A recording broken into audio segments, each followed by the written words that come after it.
हरियर नीम के पतैया हरदम डोलत रही, सुबह शाम भक्ति में बोलत रही, सुबह शाम भक्ति में बोलत रही।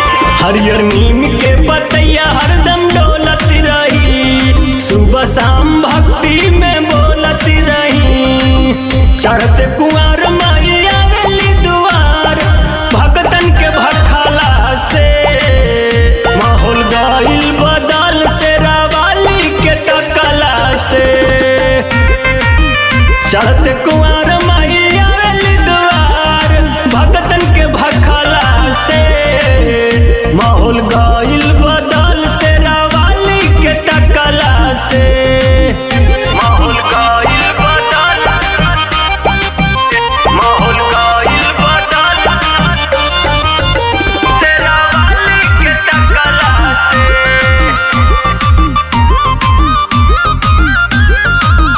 9 दिन हम सेवा में बिताई, माई के चरण में आके हम सिरवा नवाई।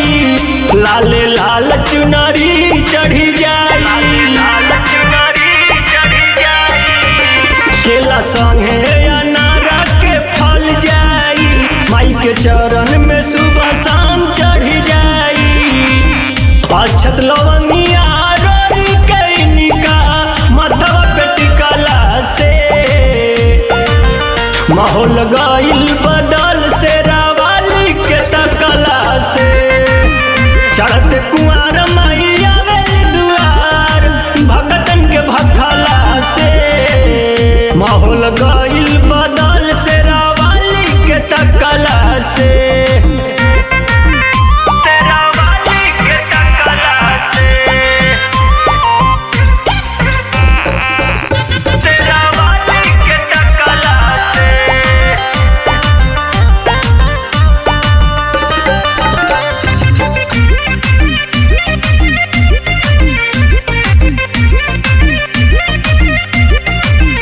हंसत खेलत जिंदगी तोहर कट जाए, नौमी में जमाई के घर जाई। ओकर सारा कष्ट अब कीनू हट जाई,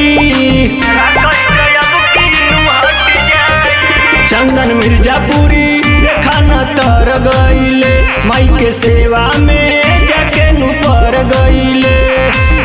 पवल आशीष दिन रात माई के चरण में पड़ला से माहौल गइल बदल से रावाली के तकला से।